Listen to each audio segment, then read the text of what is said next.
আব্দুল্লাহ ইবনে মাসউদ রাদিয়াল্লাহু তাআলা আনহু, তিনি যখন কোথাও কোনো দিকে যাইতেন, ওনার ছাত্র আলকামা তিনি তার সাথে সাথে থাকতেন। যতক্ষণ তিনি বাড়ির ভিতরে থাকতেন, এই সময়টুকু বাদ দিয়ে টোটাল টাইম আলকামা রাহিমাহুল্লাহ বিখ্যাত তাবেঈ, তিনি আব্দুল্লাহ ইবনে মাসউদের সাথে সাথে থাকতেন পুরো সময়। এমনকি তারিখের কিতাবগুলোতে লেখা আছে, যখন কোনো কারণে আলকামা আব্দুল্লাহ ইবনে মাসউদের সাথে যাইতে পারতেন না, তখন লোক ভাড়া করে ওনার সাথে দিয়ে দিতেন, তার থাকা খাওয়া আসা যাওয়া অতিরিক্ত হাদিয়া দিয়ে দিতেন। তুমি আমার উস্তাদের সাথে থাকবা, এইটাই তোমার কাজ। আমার উস্তাদ কোনখানে কোন জায়গায় কিভাবে কি বললো কি করলো এগুলো নোট করে আমাকে দিবা, তোমার হাদিয়া এত টাকা।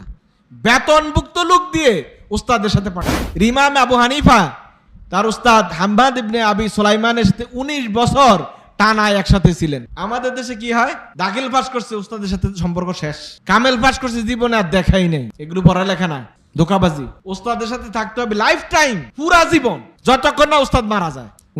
আবু হানিফা আলাইহির রাহমা ততক্ষণ পর্যন্ত হাম্মাদের সোহবত ছাড়েন নাই যতক্ষণ পর্যন্ত তিনি জীবিত ছিলেন। এবং ইমাম আবু হানিফা বাড়ি থাকতেন, হাম্মাদ কোন সফরে গেলে বাড়িতে ঢুকার আগে প্রথমেই জিজ্ঞেস করতেন আবু হানিফা কেমন আছে, অথচ ওনার ছেলের কথা জিজ্ঞেস করতেন না। এটা হলো ছাত্র শিক্ষক সম্পর্ক। আর রাবেতা বাইনাল উস্তাদ ওয়া তিলমিজ, এই ছাত্র শিক্ষকের এই সম্পর্কটা যদি তৈরি করা না যায়, তাহলে কিছু হাসিল করার কোনো সম্ভাবনা নেই। 6 নম্বর বিষয় হলো ব্যক্তিত্ব রক্ষা করে চলা। এটা কিন্তু খুব গুরুত্বপূর্ণ বিষয়। কিছু মানুষ আছে, আল্লাহ তাআলা কোরআনে কারিমে বলছেন ওয়ালাউ কানু বিহিম খাসাসা, কিছু মানুষ আছে কষ্টে চলে, হাত পাতে না, বিপদে আছে কাউকে বুঝতে দেয় না। আল্লাহ তাআলা কোরআনে কারিমে তাদের প্রশংসা করেছেন। এটা হলো ব্যক্তিত্ব রক্ষা। আমার সমস্যা আছে, প্রয়োজন আছে, কিন্তু আমি যেন আমার ব্যক্তিত্বকে নষ্ট না করি, আমার সবকিছু যেন গোছালো থাকে, সবকিছু যেন একটা পরিপাটি থাকে। এই বিষয়টা এখন থেকেই এই বয়সেই তোমাকে শিখতে হবে, আর না হয় এটা কিন্তু আর কখনো হয়ে ওঠে না। আমার সাথে এক ছাত্র ছিল, এটা আমি আমার জীবনের গল্প থেকে তোমাদেরকে বলি, বেশ কয়েকবার ফার্স্ট হয়েছে সারা বাংলাদেশে, কিন্তু তার ব্যক্তি জীবনটা এমন ছিল, তার রুমে ঢুকলে মশারি যে মাসের 1ম তারিখে ঝুলাইছে এটা আর উঠায় নাই, হয়তো সর্বোচ্চ এক কোণা খুলছে। খাটের এক কর্নারে দেখবা লুঙ্গি পরা আছে, আরেক কর্নারের মধ্যে বই একটা পরা আছে, আরেক জায়গার মধ্যে হয়তো জামা একটা ঝুলে আছে। এইভাবেই তার জীবন। এটা কোনো আদর্শ ছাত্রের কাজ না, এটা ভালো মানুষের কাজ না। শুধু পড়াশোনায় ভালো, পরীক্ষা দিলেই ফার্স্ট, এটা ভালো আদর্শ ছাত্র না। তাহলে তোমার জামাটা, তোমার গেঞ্জিটা, তোমার লুঙ্গিটা, তোমার মশারিটা গোছ গাছ করে সুন্দর করে রাখার এই যে শিক্ষা, এটা যদি একবার না হয়, এখন না হয়, এখন রপ্ত করতে না পারো, এটা জীবনে আর কখনো তুমি রপ্ত করতে পারবে। এজন্য নিজের ব্যক্তিত্বকে ধরে রাখতে হবে। ব্যক্তিত্ব ধরে রাখার একটা বড় বিষয় হলো কারো কাছে হাত না পাতা, নিজের মুশকিলের কথাগুলো, বিপদের কথাগুলো, দারিদ্রতার কথাগুলো বলে না বেরানো। উলামায়ে কেরাম রাদিয়াল্লাহু তাআলা আলাইহিম আজমাইন এটা মোটেই পছন্দ করতেন না। জামা টুটা ফাটা পরতেন, কারো কাছে নিজের বিষয়ে শাকওয়া করতেন না, অভিযোগ করতেন না যে আমার এটা নাই, এটা নাই, এটা নাই। কিছু মানুষের অভ্যাস আছে, বসলেই নানা রকমের অভিযোগ করে, তার নাই নাই ফিরিস্তিটা অনেক লম্বা। এটা ব্যক্তিত্বের সাথে মানায় না। নাই, এটার জন্য চাওয়ার একমাত্র জায়গা হলো আল্লাহ তাআলার কাছে চাওয়া। আর গোছালো জীবন এটা লাগবে, এটা না হলে তুমি কখনো সফল হবে না। আমি আমার একটা অভিজ্ঞতা থেকে বলি, অধ্যাপক গোলাম আজম সাহেব, ওনার কাছে আমি বেশ বারবার কয়েকবারই গেছি। ওনার একটা গুণ আমি দেখেছি কি, উনি যখন একটা কাগজ রাখতো, এই কাগজটা যতই তুমি এলোপাথারি করে দিবে, উনি ঠিকই এটা কোনাটা সোজা করে, বাসটা সুন্দর করে টাইট করে, উনি এটাকে একদম সাজায়া না নেওয়া পর্যন্ত, সোজা না করা পর্যন্ত উনি এটা হাতে নিত না। টাকা একটা দিছো, মাথা একদিকে আর আরেক দিকে হয়েছে, এটা না, সবগুলো টাকা গুছাইয়া একদিকে করে সিস্টেম করে উনি এটা নিতেন। আমি আমাদের প্রথম চাকরি জীবনের প্রথম স্টেশন সৈয়দপুর কামিল মাদ্রাসায় মাওলানা নাজমুদ্দিন রাহেমাহুল্লাহ, ওনাকে দেখেছি, মাদ্রাসার প্রতিষ্ঠাতা।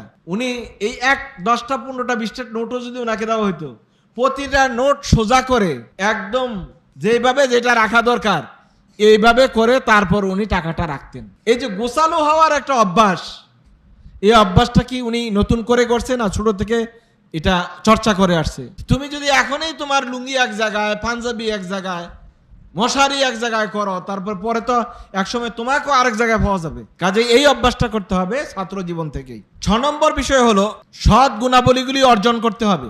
সৎ গুণাবলী কেমন? যেমন মিথ্যা বলা, এটা করা যাবে না। অন্যের সাহায্য করা, এটা ভালো কাজ, এটা গ্রহণ করতে হবে। কোন একটা ছাত্র সমস্যায় পড়ছে, তার সহযোগিতা আগে আসতে হবে। আবার আরেকজনের ট্রাঙ্ক থেকে টাকা নিয়ে যাওয়া, এটা করা যাবে না। এই যে সৎ গুণাবলীগুলি অর্জন করার সময় এখন, তুমি যদি এখনই নিজের ক্লিন একটা অবস্থান তৈরি করতে না পারো তাহলে কখনোই এটা আর হয়ে উঠবে না। সুতরাং আরেকজনকে সাহায্য করা, বিপদে কারো প্রতি রহমদিল হয়ে যাওয়া, কারো প্রতি নিজের অনুকম্পা প্রদর্শন করা, এই গুণাবলীগুলি ছাত্র জীবন থেকেই অর্জন করা উচিত।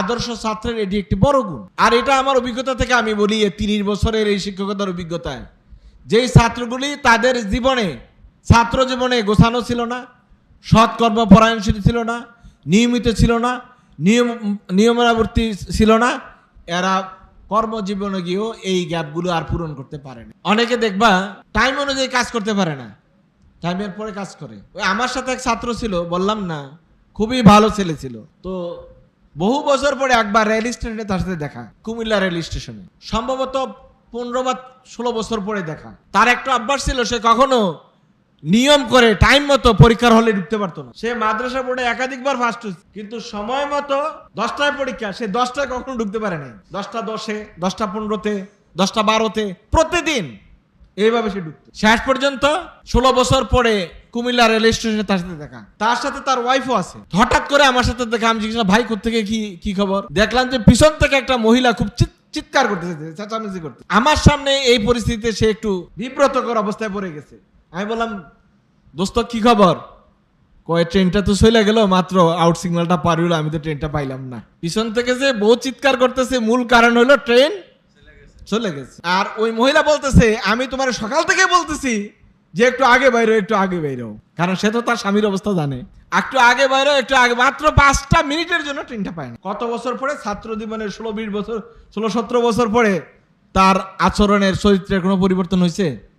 হলে তো ট্রেনটা হারাইতো না। সুতরাং এখনই নিজকে একটা গোছানো জীবনে, সময় অনুবর্তিতা, নিয়মানুবর্তিতা, গোছালো জীবন, এটা এখনই করে নিতে হবে। আলহামদুলিল্লাহ, এটা যারা করতে পেরেছে তারা জীবনে সফল। আমি মনে করি তারা 100% না হোক, অন্তত 90% সফল। ট্রেনটা তো আর কখনো মিস হবে না অন্তত। আর যাই হোক, ট্রেন তো আর মিস হবে না।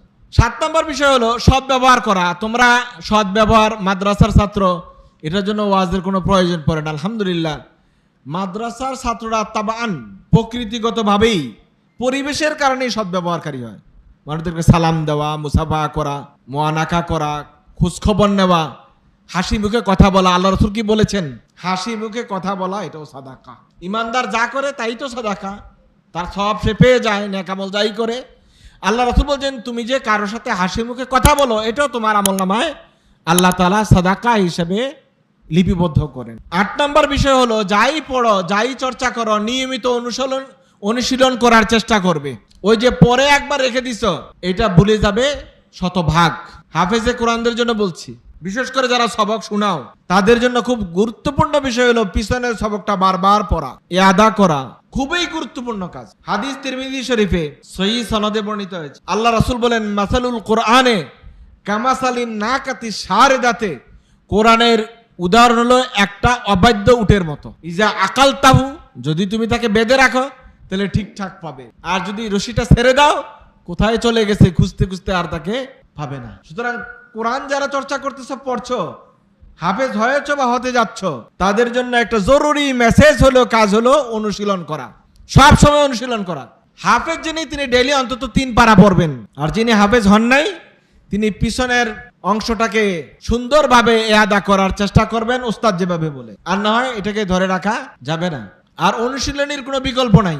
এই যে দেখো, সরকারের বাহিনীগুলি, আর্মি, বিডিআর, পুলিশ, এরা একটা ট্রেনিং নেওয়ার পরে কি এরকম হয়েছে যে আর কোনোদিন অনুশীলন করে নাই? ট্রেনিং একটা দিয়ে শেষ। প্রতিদিন সকালে তাদের পিটি প্যারেড করে কিনা, শীতকালীন ট্রেনিং হয় কিনা, গ্রীষ্মকালীন ট্রেনিং হয়, বর্ষাকালীন ট্রেনিং হয়। তো একটা বড় ট্রেনিং দেওয়ার পরেও তারা আবার বারবার ট্রেনিং কেন দিচ্ছে? এজন্যই অনুশীলন করতেছে, যাতে করে ভুলে না যায়, চর্চায় যেন থাকে। তো তোমাদের জন্য অনুশীলনটা একটি গুরুত্বপূর্ণ কাজ। আর না হয় কোরআন কিন্তু ছুটে যাবে, কোরআন ধরে রাখা যায় না। আমরাও হয়তো অনেকে অনেকটুকু পর্যন্ত মুখস্থ করে ফেলেছি, পরে কিছুদিন রেখে দিছি, দেখেছি যে ওটা তো ভুলছি, আসল পুঁজি পর্যন্ত গায়েব। তাইলে এ কারণে কোরআনের চর্চার, অনুশীলনের বাইরে রাখার কোনো সুযোগ নাই। যেখানে বসো, গাড়িতে, বাসে, ট্রামে, ওই কোনো জায়গায়, তোমার তো সমস্যা নাই, তুমি এক জায়গাতে শুরু করো, আওড়াইতে থাকো। তাহলে তোমার ভুলার সম্ভাবনা একেবারেই জিরো। একটা সঠিক লক্ষ্য নির্ধারণ করা। 9 নম্বর বিষয় হলো সঠিক একটা লক্ষ্য নির্ধারণ করে নিবে যে আমাকে কি করা উচিত, কি হওয়া উচিত। যারা হাফেজে কোরআন তাদের ব্যাপারে আমি বলি দিনের অর্ধেক তাদের পড়া শেষ। তারা দিনের অর্ধেক বিষয় এদের জানা শেষ হয়ে গেছে, আর অর্ধেক কি এটার শুধু অর্থ ব্যাখ্যা পড়বে, মুখস্থ করার কাজটা তার পুরাই শেষ। আমরা যখন একটা বিষয় লিখি, কথা বলি, তখন বারবার আমাদেরকে কোরআন খুলতে হয়। তো বারবার এই কোরআন খোলার কষ্টটা মাঝে মাঝে আমাদেরকে পীড়া দেয়। বলি যে এটা ঠিক হয় নাই, যদি হাফেজ হয়ে যাইতাম তাহলে কষ্টটা আরো কমে যেত। যদিও হেফজ করা এবং ধরে রাখাটা খুবই কঠিন কাজ। এজন্য আমাকে কেউ জিজ্ঞেস করে যদি তুমি কি হাফেজে কোরআন, তা আমি বলি কি হুজুর আমি হাফেজে কোরআন। তা আমি জিজ্ঞেস করি তুমি কি কোরআনের হাফেজ নাকি তারাবি হাফেজ? বুঝতে পারছো? কোরআনের হাফেজ মানে তাকে প্রশ্ন করলে সে বলতে পারবে, একদম বলে দিবে কত পৃষ্ঠায় কত নম্বর আয়াত, কত পৃষ্ঠায় কত নম্বর আয়াত। এটা হলো কোরআনের হাফেজ। আর তারাবির হাফেজ মানে ওই যে আধা পারা মুখস্থ করছে, আধা পারা পড়াই দিচ্ছে, বাকি আধা পারা আর ভুলে নাই। বুঝতে পারছো? এটা হলো তারাবির হাফেজ। তারাবি চলে ওনাকে দিয়া, কিন্তু উনি কোরআনের হাফেজ না। এই হাফেজের কোনো মূল্য নাই। যেটা করতে হবে ভালোভাবেই করতে হবে। আর বেশি মেধাবী মানুষ হলে ডেইলি মুখস্থ করে তারাবি পড়ানো সম্ভব। কি কইছি বুঝছো? ডেইলির অংশটুকু 1 পারা না লাগবে, 1.5 পারা লাগবে। তো 1.5 পারা দিনে মুখস্থ করে রাতে তারাবি পড়াই দিবে। এরকম বহু মানুষ আছে। আমার একজন আত্মীয় মাওলানা হাফেজ নাজিবুল্লাহ, উনি যখন কলকাতা আলিয়া মাদ্রাসায় ভর্তি হয়েছেন আলেম ক্লাসে, খুব মেধাবী মানুষ ছিলেন। উস্তাদ প্রথম ঘন্টায় কোরআন শরীফ পড়ায়, কোরআনের ক্লাসের উস্তাদ হাফেজ, খুব ভালো হাফেজ। তো ছাত্রদের অধিকাংশই তো হাফেজ না। তাহলে কোরআনের আয়াত জিজ্ঞেস করে, এটা জিজ্ঞেস করে, ওটা জিজ্ঞেস করে, ছাত্র তো বলতে পারে না। রাগ করে একদিন বলছে তোম সব গাধে হো, উর্দুতে সব গাধা, তোরা কি যেন মাঝে এই ক্লাসে আস, তোম সব গাধে হো। তো ওই যে হাফেজ নজিবুল্লাহ, হেও হাফেজ না, হের গায়ে কথাটা খুব লাগছে, কি রে আমরা সব গাধা। উস্তাদ ক্লাসে এসে বললো কি, এই দিন থেকে উনি ক্লাস থেকে চলে গেছে, ক্লাসে নাই। 15-20 দিন পরে ক্লাসে আসছে। আসার পরে ভালো ছাত্র তো, উস্তাদ জিজ্ঞাসা তুম কাহা থে, তুমি এতদিন আসছিলে কোথায়? তখন বলতেছে উস্তাদ গাধে ইনসান বনকে আয়া।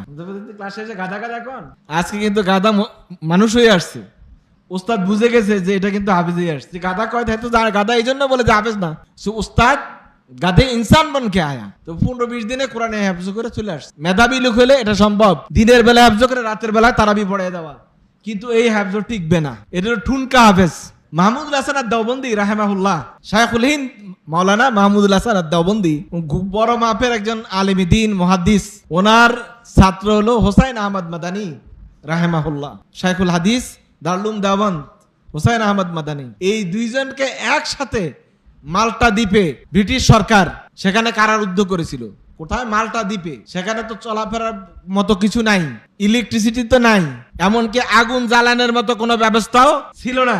তো মাহমুদুল হাসান দেওবন্দি রাহিমাহুল্লাহ উনি হাফেজে কোরআন ছিলেন না, কিন্তু প্রতি বছর দেওবন্দের মসজিদে হাফেজে কোরআনদের পিছনে নিয়মিত নামাজটা আদায় করতেন। ওনার 2-3 বার খতম হয়ে যেত। তো উনি বললেন হোসেন আহমদ মাদানীকে, এত দুর্ভাগ্য ব্রিটিশ সরকার এমন এক দ্বীপে আমাকে অন্তরীণ করলো যেখানে একজন হাফেজ নাই যার পিছনে আমি তারাবি নামাজটা পড়বো। কারণ তখন রমজান মাস ছিল। তখন হোসেন আহমদ মাদানী বললেন, উস্তাদ কোনো চিন্তা করবেন না, তারাবি ইনশাল্লাহ আপনার তারাবির মধ্যেই ইনশাল্লাহ আপনার খতম হয়ে যাবে। তিনি দিনের বেলায় পড়তেন, মুখস্থ করতেন, রাতের বেলায় তারাবিতে উস্তাদের সাথে কোরআন হেফজ করে রাতে শোনাতেন, রাতের তারাবির নামাজে এই অংশটুকু শোনাতেন। আবার আগামী দিন 1.5 পারা লাগবে, 1.5 পারা মুখস্থ করতেন, রাতের বেলায় তারাবির নামাজের মধ্যে শুনিয়ে দিতেন। কি একবারে যে সুবহানাল্লাহ আলহামদুলিল্লাহ কিছুই কও না, কি খুব সহজ মনে হয়েছে নাকি? দিনের বেলায় 1.5 পারা মুখস্থ করে, রাতের বেলায় উস্তাদের ইমামতি। কারণ উস্তাদের একটা বড় মনের আক্ষেপ কি, যে রমজানটা চলে যাবে, রমজান মাসটা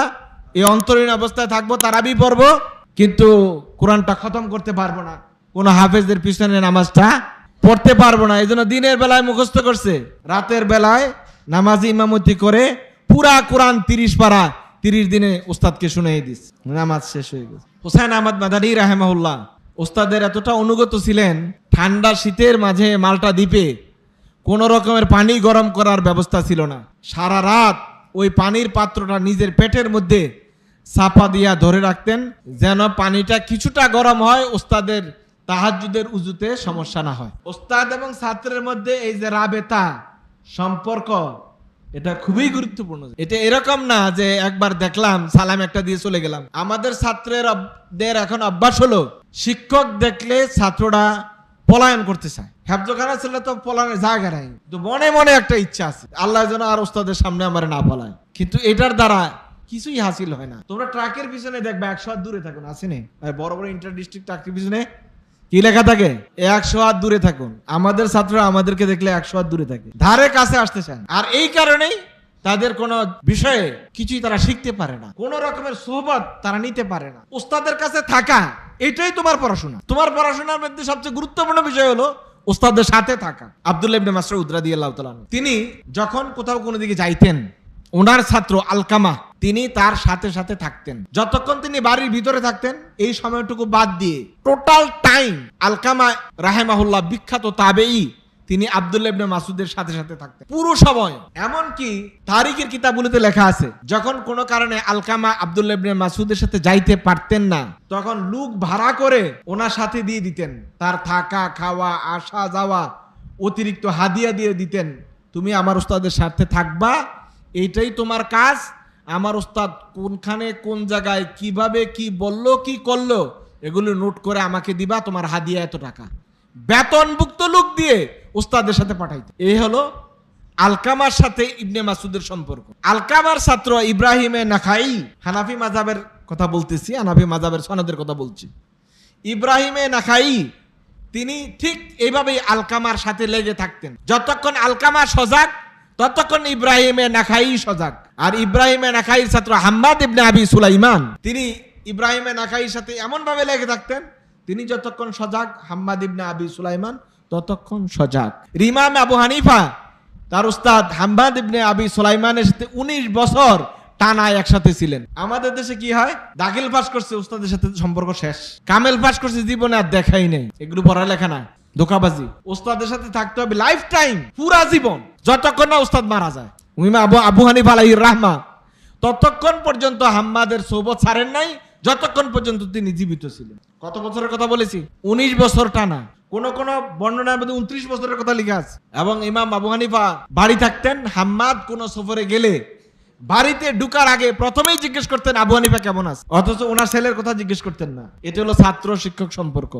আর রাবেতা বাইনাল উস্তাদ ওয়া তিলমিজ, এই ছাত্র শিক্ষকের এই সম্পর্কটা যদি তৈরি করা না যায় তাহলে কিছু হাসিল করার কোনো সম্ভাবনা নাই। ঠিক একটা দুইটা উদাহরণ নয়, শত শত উদাহরণ আছে যেখানে ছাত্র শিক্ষকের সম্পর্কটা ছিল অত্যন্ত গভীর। উলামায়ে কেরাম রাদিয়াল্লাহু তাআলা আলাইহিম আজমাইন শুধুমাত্র যে কিতাব পড়তেন ওস্তাদের কাছে বসে এরকম না, ওস্তাদ কিভাবে বলেন, কিভাবে খেতে বসেন, কি আচরণ করেন, কি নির্দেশনা দেন, অক্ষরে অক্ষরে এগুলো মুখস্থ করতেন। এটা হলো প্র্যাকটিক্যাল লাইফ থাকতে হবে একটা ছাত্রের, আর ওস্তাদ হবে তার জন্য অনুসরণীয় অনুকরণীয়। যদি এটা না হয় তাহলে কোনোভাবেই ওস্তাদের পূর্ণ ফয়েজ নেওয়া, উপকার হাসিল করা সম্ভব না। সম্মানিত সুধীমণ্ডলী, প্রিয় ছাত্রীরা, আরেকটি বড় গুরুত্বপূর্ণ বিষয় হলো পরিশ্রম করা। পরিশ্রমটা হবে কঠোর পরিশ্রম। এই পরিশ্রমের বিষয়ে তোমার চিন্তা থাকতে হবে, হয়তো পারবো না হয় মরবো, দুইটার একটা, যেটাকে আমরা ইংরেজিতে বলি ডু অর ডাই, হয় করবো না হয় মরবো। এই যে চিন্তা, এই যে টার্গেট, এটা যতক্ষণ নিতে না পারো ততক্ষণ ভালো কিছু করার সম্ভাবনা হবে না। এর কঠিন পরিশ্রম মানে হালকা পাতলা কিছু পরিশ্রম করো, কিছু পরে টায়ার্ড হয়ে যাও, এরকম না। এমন অনেক উলামায়ে কেরামের জীবনী আছে, বাগদাদে যাওয়ার সময় নিজের খাওয়ার মতো আর কিছু ছিল না, পরে জুব্বা আছে না, জুব্বার আস্তিন খুলে ফেলছে, আস্তিন খুলে মানে 2 হাত খুলে বিক্রি করে রুটি খেয়ে জীবন কাটিয়েছে, 2টা হাতা বিক্রি করে দিয়েছে, অনেকে গায়ের জামা বিক্রি করে দিয়েছে। তোমাদের তো এই পরিশ্রম করা লাগে না। ইমাম বুখারী আলাইহির রাহমা $1 ট্রিলিয়ন মালিক ছিলেন, বিশাল ধনী মানুষ ছিলেন। ওনার বাবা বড় মুহাদ্দিস ছিলেন, মুহাম্মদ ইবনে ইসমাইল আল বুখারী, ওনার আব্বার নাম ইসমাইল, অনেক টাকার মালিক ছিলেন। তিনি মৃত্যুকালীন সময়ে যে টাকা ওনাকে দিয়ে গেছেন, পুরো টাকাটাই উনি তালবে ইলমের মধ্যে খরচ করেছেন। এমন ভাবে খরচ করেছেন, তার জীবনীতে লেখা আছে শেষ বয়সে একটা রুটি জোগাড় করাও ইমাম বুখারীর জন্য কষ্ট করছিল, কারণ সব টাকা বারবার এলিমের সফরে শেষ করে দিয়েছেন। তিনি Kufa, Basra, Mosul, Syria, Iraq, Iran, Medina, মক্কায় এতবার এসেছেন, এত উস্তাদের কাছে গিয়েছেন যে আসা যাওয়ার খরচে তার পুরা টাকা খরচ হয়ে গেছে। প্রিয় ছাত্ররা, ইলম হাসিল করার একটি বড় শর্ত হলো ওস্তাদের সাথে ভালো সম্পর্ক রাখা, ওস্তাদকে সম্মান দেওয়া। এটা যেন একটা যেন তেন কাজে পরিণত না হয়। ইমাম আহমদুল হাম্বল রাহিমাহুল্লাহ 10 লক্ষ হাদিসের হাফেজ ছিলেন, 10 লক্ষ হাদিসের হাফেজ ছিলেন। একটা রুটির ব্যবস্থা তার ছিল না, ডেইলি একটা রুটি খাবেন ওরকম ব্যবস্থা ছিল না। একবার তিনি মক্কায় হজ করতে গেছেন, তো কাবা শরীফ তাওয়াফের সময়ে তিনি মনে মনে ভাবতেছেন পৃথিবীর প্রায় সব মুহাদ্দিসদের হাদিস আমার মুখস্থ করা শেষ, এমন কোন মুহাদ্দিস সে আমলে ছিল না যেই মুহাদ্দিস থেকে ইমাম আহমদ বিন হাম্বল হাদিস শুনেন নাই। 10 লাখ হাদিসের হাফেজ হতো সহজ কোনো কথা নয়, কিন্তু তার মনে একটা আকাঙ্ক্ষা ছিল আব্দুর রাজ্জাক, মুহাদ্দিস আব্দুর রাজ্জাক, ওনার থেকে হাদিস শুনবেন। তার একটা বড় হাদিসের কিতাব আছে মুসান্নাফে আব্দুর রাজ্জাক, মুসান্নাফে আব্দুর রাজ্জাক, তো ওনার থেকে হাদিস শুনবেন। উনি বড় মুহাদ্দিস, তার নরবাড়ি দক্ষিণ ইয়ামানে। যেভাবে হোক কাকতালীয় ভাবে ওনার সাথে কাবার চত্বরে দেখা হয়ে গেল। ইমাম আহমদ বিন হাম্বল রাহিমাহুল্লাহ যদি চাইতেন, শুধু একবার মুখ ফুটে বলতেন যে আমি আপনার কাছ থেকে হাদিস শুনতে চাই, তাহলে মুহাদ্দিস আব্দুর রাজ্জাক হয়তো তাও বন্ধ করে ওনাকে হাদিস শুনাইতেন। কারণ ইমাম আহমদ বিন হাম্বলকে হাদিস শোনানো মানে তার উস্তাদ হওয়ার যে কি মর্যাদা, যিনি হন তিনিই বুঝেন। একটা হাদিস যদি ইমাম আহমদ বিন হাম্বলকে শিখিয়ে দেওয়া যায়, মুখস্থ করে দেওয়া যায়, তাহলে এটা দাবি করা যাবে আহমদ বিন হাম্বল আমার ছাত্র। কিন্তু ইমাম আহমদ বিন হাম্বল রাহিমাহুল্লাহ দেখা করার পরে খুব বিনয়ের সাথে তার সাথে কথা বললেন, একটি হাদিসও তার কাছ থেকে শুনতে চাইলেন না। মৌসুম শেষ, সবাই যার যার বাড়ি চলে গেছে। ইমাম আব্দুর রাজ্জাকও দক্ষিণ ইয়ামানে চলে গিয়েছেন। ইমাম আহমদ বিন হাম্বল রাহিমাহুল্লাহ এত দারিদ্রতার মাঝেও কষ্ট করে, অনেক পরিশ্রম করে দক্ষিণ ইয়ামানে আব্দুর রাজ্জাকের বাড়ি পৌঁছে গেলেন। উনি দেখে তো অবাক, কেন এসেছেন? বললে যে আমি এসেছি আপনার কাছ থেকে হাদিস শোনার জন্য। উনি অবাক হলেন, কি আশ্চর্যের ব্যাপার, কাবা শরীফের চত্বরে তাওয়াফের সময় আপনার দেখা হলো, আপনি সেখানে বললো তো আমি কয়েকটা হাদিস শুনাইতে পারতাম। এত কষ্ট করে দক্ষিণ ইয়ামানে আসলেন। তখন আহমদ বিন হাম্বল রাহিমাহুল্লাহ বলছিলেন, ইলম এমন এক জিনিস যেটাকে তলব করতে হয়, এটা এইভাবে আসে না। এটা নয় যে কেউ এসে বাড়িতে এসে ঢেলে দিয়ে যাবে, সেটা যে গিয়ে আনতে হবে। ইমাম মালিক আলাইহির রাহমা উনি যখন মদিনায় দর্শ দিতেন, এত অকারের সাথে, এত বেশি আত্মমর্যাদাশীল দর্শ দিতেন, কাউকে তিনি পরোয়া করতেন না। আমিরুল মুমিনিন, খলিফাতুল মুসলিমিন ওনার দরজায় দাঁড়িয়ে থাকতো ঘন্টার পর ঘন্টা, ফিরেও তাকাইতেন না। একবার খলিফা আসলেন, অনুমতি চাইলেন ভিতরে ঢোকার জন্য। আমরা আলেমরা তো এরকম প্রধানমন্ত্রী থাক দূরের কথা, কেউ পাতি লুক আসলেই তো আমাদের দৌড়ের শেষ নাই। আসলেন এবং খবর দিলেন যে খলিফা এসেছে, সালাম দাও ভিতরে। তো গোলাম সালাম দিয়েছে, দাসী সালাম দিয়েছে। ইমাম মালিক রাহিমাহুল্লাহ খলিফাকে বসতেও বললেন না, যাইতেও বললেন না, থাকতেও বললেন না, কিছুই বললেন না। তিনি বাড়ির ভিতরে চলে গেলেন, গোসল করলেন, নতুন জামা কাপড় পরলেন, ওনার প্রয়োজনীয়তা সব সারলেন। দরজা কিন্তু খুলেন নাই, বসতেও বলেন নাই। তারপরে এসে দরজা খুলে দিলেন। এখন খলিফা জিজ্ঞেস করেছে, এটা কোন ধরনের ভদ্রতা, এটা কি রকম ভদ্রতা যে আপনার কাছে একটা লোক আসলো, বসতেও বললেন না, দরজাও খুললেন না, এটা বিষয়টা কি? তখন ইমাম মালিক বললেন, আমি বুঝতে পেরেছি আমার কাছে আপনার কোনো ঠেকা নাই। রাজা হলে কি হুজুরের কাছে কোনো ঠেকা আছে নাকি? আমি জানি আপনার কাছে, আমার কাছে আপনার কোনো ঠেকা নাই। একটাই ঠেকা, আপনি নিশ্চয়ই কোনো না কোনো ইলম তালাশের জন্য এসেছেন। আর আমি যেভাবে দর্শে বসি আল্লাহ রাসূলের হাদিস শোনানোর জন্য, এই প্রস্তুতি ছাড়া আপনাকে বসতে দেওয়ার কোনো সুযোগ আমার হাতে ছিল না। কারণ ইমাম মালিক রাহমাহুল্লাহ যখন আল্লাহ রাসূলের হাদিস দর্শ দিতেন, সেটা কোন জায়গায় বসে দিতেন? রাসূল সাল্লাল্লাহু আলাইহি ওয়াসাল্লামের একবারে মাকবারার পাশে বসে হাদিস দর্শ দিতেন। আর বলতেন আন ফুলানিন আন সাহিবে হাদাল কবর, সনদটা পরে বলতেন আমি উমুক থেকে শুনেছি, উনি উমুক থেকে শুনেছে, আর উনি এই কবরওয়ালা থেকে শুনেছেন। মানে রাসূলের কবরের দিকে ইশারা করে হাদিস বর্ণনা করতেন।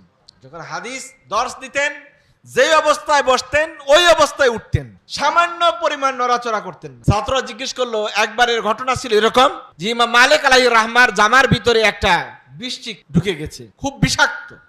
যতবার কামড় দিয়েছে সুন্দর মানুষ, ততবার চেহারা কালো হয়ে গেছে, কিন্তু একবারের জন্য উনি নড়াচড়া করেন নাই। হাদিসের দর্শ শেষ, তারপর এটাকে ভিতর থেকে বাইর করলেন। জায়গা ফুলে, হাতটা ফুলে গেছে, শরীর ফুলে গেছে, চেহারা বিবর্ণ হয়ে গেছে। জিজ্ঞেস করা হলো, হুজুর এটা করলেন কেন? আপনি এতটা কষ্ট কেন অনুভব করতে গেলেন? আপনি ছাড় দিতেন। তখন উনি বললেন, শোনো, যখন আমি হাদিস পড়াই, হাদিস রিওয়ায়াত করি, দর্শ দেই, তখন আমার মনে হয় কান্নি আমামা রাসূলিল্লাহ সাল্লাল্লাহু আলাইহি ওয়াসাল্লাম, আমার মনে হয় আমি আল্লাহ রাসূলের সামনেই বসা। রাসূলের সামনে বসে নড়াচড়া করাটাকে আমি চরম বেয়াদবি মনে করি, এই জন্য আমি একটু নড়াচড়া করি না। তো এই জন্য বলছিলাম, উলামায়ে হাজরাত রিদওয়ানুল্লাহি তাআলা আলাইহিম আজমাইন একটি লক্ষ্য নির্ধারণ করেছেন আর কঠোর পরিশ্রমের মাধ্যমে দ্বীনি ইলম হাসিল করেছেন। এটা এরকম নয় যেটা আপনি আসবে। খলিফা বললেন, আমি আপনার কাছে এসেছি, আমার দুটো ছেলে আছে, এই দুটো ছেলেকে দুইটা অপশন আছে। এক, আপনি হয়তো তাদেরকে গিয়ে পড়াই আসবেন, অথবা তাদের জন্য একটা আলাদা পড়ার ব্যবস্থা করবেন, তারা আম মজলিসে বসবে না। ইমাম মালিক দুটাকেই ঘৃণা ভরে প্রত্যাখ্যান করলেন, কোনো অবস্থাতেই না। তিনি বললেন কোনো অবস্থাতেই না, আমি জানি আপনি কি জন্য আসছেন, আপনার ছেলেকে যদি পড়াতে হয় তাহলে আম পাবলিকের সাথেই বসতে হবে, মধ্যখান দিয়ে পর্দা দেওয়া যাবে না, তাদেরকে আলাদা প্রাইভেট পড়ানো যাবে না, টিউশনই করা যাবে না। এটা ইমাম মালিক করেন। এটা হলো ব্যক্তিত্ববোধ। আলেমের একটা কি থাকবে, আত্মমর্যাদা থাকবে, ব্যক্তিত্ববোধ থাকবে। এটা তোমাদেরকে শিখতে হবে যে উলামায়ে কেরাম রাদিয়াল্লাহু তাআলা আলাইহিম আজমাইন কোনোভাবেই তাদের ব্যক্তিত্বকে বিলিয়ে দেন নাই। এটার পাশাপাশি ছাত্র জীবনের উৎকর্ষতার জন্য যা দরকার, সহপাঠ্য কার্যক্রমে অংশগ্রহণ করা, খেলাধুলা লাগবে, গজল লাগবে, দৌড় প্রতিযোগিতা লাগবে। এই যে সহপাঠ্য কার্যক্রম, এটা কিন্তু খুবই গুরুত্বপূর্ণ ব্যাপার। মানুষের কি হয়, স্মৃতির মেধার বিকাশ ঘটে। মানুষ একটা একঘেয়ে জীবনযাপন করতে পছন্দ করে না। ব্যায়াম আছে, খেলাধুলা আছে, বিভিন্ন ইভেন্ট আছে, এগুলিতে অংশগ্রহণ করা। আল্লাহ তাআলা প্রত্যেককে একই রকমের মেধা দিয়ে তৈরি করেন নাই। কারো কারো মেধা বিভিন্ন সাইডে বিভিন্ন বিষয়ে প্রকাশিত হয়। একজন হয়তো পড়ালেখায় ভালো না, খেলাধুলায় ভালো, খেলাধুলায় ভালো না, পড়ালেখায় ভালো। সুতরাং একটা না একটা বিষয়ে তোমার মেধা বিকশিত হয়েই যাবে। সহপাঠ্য কার্যক্রমগুলিও তোমাদেরকে চালিয়ে যেতে হবে। ছাত্রদের জন্য আরেকটা গুরুত্বপূর্ণ বিষয় হলো জানার আগ্রহ থাকা, কৌতূহলী হওয়া। কেন হলো এটা, তোমাদের কিন্তু একটা বয়সে খুব বেশি থাকে, পরবর্তীতে ধীরে ধীরে মানুষের যত বয়স কমতে থাকে, কৌতূহল জানার ইচ্ছা তত কমতে থাকে। যখন এই ইচ্ছাটা কমে যায়, তখন মানুষ ধীরে ধীরে ভোতা হয়ে যায়, মূর্খ হয়ে যায়। দেখবে 3-4 বছর বয়সী কোনো বাচ্চা যে শুধুমাত্র বাবার আঙ্গুল ধরে হাঁটতে শিখেছে, তাকে নিয়ে যতই বাবা রাস্তায় হাঁটতে যায়, কোনো জায়গায় বেড়াইতে যায়, প্রশ্নের পর প্রশ্ন, ঠিক নেই, এত প্রশ্ন করে কোনো সময় এড়াইয়া যায়, কোনো সময় ধমক দেয়, কোন সময় বলে আর ভাল লাগে না, সে প্রশ্নের পর প্রশ্ন করতেই থাকে। আর এমন সব জটিল প্রশ্ন করে এগুলো তারে বোঝানো অনেক সময় সম্ভব। ধরেন পুকুরের পাড়ে যদি আপনি যান এই 2-3 বছরের বাচ্চাটা নিয়ে, সে কি প্রশ্ন করবে জানেন? হাঁসটা পানিতে কেমনে ভাসে, আমি ডুবে যাই কেন? হাঁসটা পুকুরে কেন ভাসে, সে ডুবে যায় কেন? এটা কি সহজ কোন সূত্র? এটা তো পুরাই একটা বৈজ্ঞানিক সূত্র। এটা তাকে বোঝানো যে কি কঠিন, যে এই প্রশ্নের মুখোমুখি পড়ছে সে বুঝবে। কিন্তু এই চর্চাটা যদি পরিণত বয়স পর্যন্ত থাকতো, তাহলে অবশ্যই সে একটা ভালো অবস্থায় চলে যেত, কথা ঠিক না? কিন্তু তোমরা যত বড় হচ্ছ, জানার এই কৌতূহলটা তোমাদের কমে যায়। তোমরা প্রশ্ন করতে চাও না, শেখার জন্য কোনো প্রশ্ন করতে চাও না। এটা হলো ধীরে ধীরে মূর্খ হয়ে যাওয়ার কারণ। আর আল্লাহ তাআলা উৎসাহিত করতেছেন, ফাসআলু আহলা যিকরি ইন কুনতুম লা তা'লামুন। তোমরা যদি না জানো তাহলে আহলে জিকির যারা, তাদেরকে জিজ্ঞেস করো। আহলে জিকিরের তাফসীর সমস্ত উলামায়ে কেরাম লিখেছেন উলুল ইলম, যারা জানে, জ্ঞানীদেরকে জিজ্ঞেস করতে বলা হয়েছে। ফাসআলু আহলা যিকরি ইন কুনতুম লা তা'লামুন। সুতরাং তোমরা যারা ছাত্র আছো, তোমাদের প্রধান কাজ হলো ওস্তাদকে প্রশ্ন করা, শেখার জন্য, জানার জন্য, বুঝার জন্য। একমুখী প্রশ্ন নয়, বহুমুখী প্রশ্ন হতে পারে। তুমি যেটা বুঝো না এটাই জিজ্ঞেস করো, হয়তো উনি পারবেন না, আরেকজন থেকে সহযোগিতা নেবেন, তাহলে তোমার শেখার একটা দ্বার খোলা থাকবে। সর্বশেষ কথা বলি, আমি আমার আলোচনা শেষ করব, যে তোমাদের এখানে এই সুযোগ নাই, যদিও মাঝে মধ্যে তোমরা হেফজখানার বাইরে গেলে এটা বেশি করতে চেষ্টা করো। হেফজখানার মধ্যেও কিছু ছেলে দুষ্ট থাকে, এই দুষ্ট ছেলেদের সোহবতটা ত্যাগ করতে হবে। খারাপ ছাত্রদের সাথে, দুষ্ট ছাত্রদের সাথে চলাফেরা করা যাবে না, মিশা যাবে না, সঙ্গ দেওয়া যাবে না। এটা তোমাদেরকে নষ্ট করার জন্য একটি বড় বিষয়। এজন্য উলামায়ে কেরাম বলছেন, সোহবতে সালেহ তোরা সালেহ কুনাত, ভালোদের সাথে থাকলে ভালো হয়ে যাবে, ও সোহবতে তালেহ তোরা তালেহ কুনাত, দুষ্টদের সাথে থাকলে খারাপ হয়ে যাবে, এটাই স্বাভাবিক। আল্লাহ রাসূল সাল্লাল্লাহু আলাইহি ওয়াসাল্লাম এটাকে উদাহরণ দিয়েছেন কামার আর আলকাতরার সাথে, এবং ওই যারা সুগন্ধি ব্যবহার করে তাদের সাথে। সহিহ হাদিস বুখারীতে আছে, অন্যান্য হাদিস গ্রন্থেও আছে। সুতরাং তোমাদের একটি বড় কাজ হবে, কোনোভাবেই যেন তোমাদের সঙ্গটা খারাপ হয়ে না যায়। খারাপ মানুষের সাথে, খারাপ ছাত্রের সাথে, দুষ্ট ছেলেটাকে তুমি চিনো, তার সাথে সঙ্গ দিবে না, কারণ সৎসঙ্গেই স্বর্গবাস আর অসৎসঙ্গে সর্বনাশ। এবং আমরা দেখেছি আমাদের অভিজ্ঞতা থেকে, এই শিক্ষকতার অভিজ্ঞতা থেকে, বহু ভালো ছাত্র, বহু মেধাবী ছাত্র, বহু মুআদ্দাব ছাত্র ধ্বংস হয়ে গেছে এই দুষ্ট ছাত্রদের চক্রের মধ্যে পড়ে। এবং এটা টিচারদেরও, শিক্ষকদেরকেও এটা খেয়াল রাখা উচিত। অতিশয় দুষ্ট হলে এদেরকে মাদ্রাসা থেকে বহিষ্কার করাই উচিত, যেটা আমি করি। এটা হলো দুষ্ট গরুর চেয়ে শূন্য গোয়াল ভালো। যে গোয়ালের মধ্যে গুতের না গরু আছে আর একটা গুতা মারে, এরকম একটা থাকলে কিন্তু 100 গরুর এই ঝুঁকি আছে। এ কারে যে কোনো সময় সে গুতা মেরে ছিদ্র করে ফেলবে, জীবন বিপন্ন হওয়ার সম্ভাবনা। হ্যাঁ, সুতরাং এটাকেই আমি যেটা করি, আমি প্রতি বছর এই 5 জন 7 জন করে 10 জন করে বহিষ্কার করে দিই, ডেকে এনে মা বাবাকে আগে ডেকে আনি, এনে ওইটা ধরাই দিই, এটা ছাড়পত্র, চলে যান। আপনার ছাত্রকে আর এখানে রাখা আমার পক্ষে সম্ভব না। কিন্তু এটা হলো একজনের জীবন নষ্ট হয়ে যাওয়ার একটা লাইন, একটা ঘাট।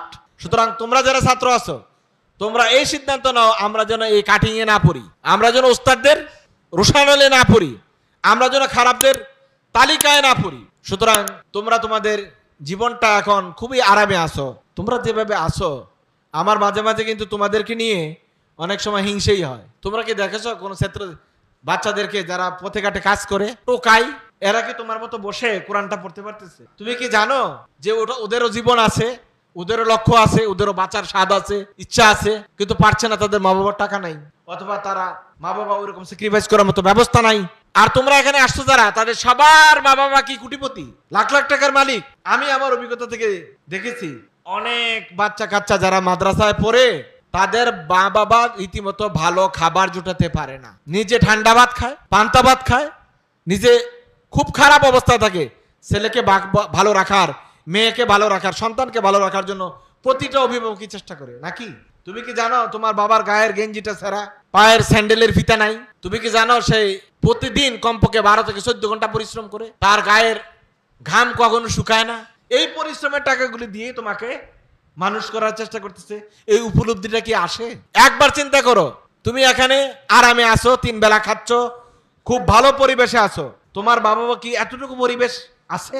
আর তোমার এই পরিবেশ দিতে গিয়ে তার কতটা খাটাখাটনি করা লাগছে। সুতরাং নিজেরা নিজেদের জীবন ভবিষ্যৎকে গড়ার এবং লক্ষ্যের উদ্দেশ্যে সিদ্ধান্ত নিয়ে নাও। আল্লাহ তাআলা তোমাদেরকে সফল করবেন ইনশাআল্লাহ। আল্লাহ তাআলা আমাদেরকে বুঝার আমল করার তৌফিক দান করুক। আমিন। ওয়া আখিরু দাওয়ানা আনিল হামদুলিল্লাহি রাব্বিল আলামিন ওয়া মা তৌফিক ইল্লা বিল্লাহ। আসসালামু আলাইকুম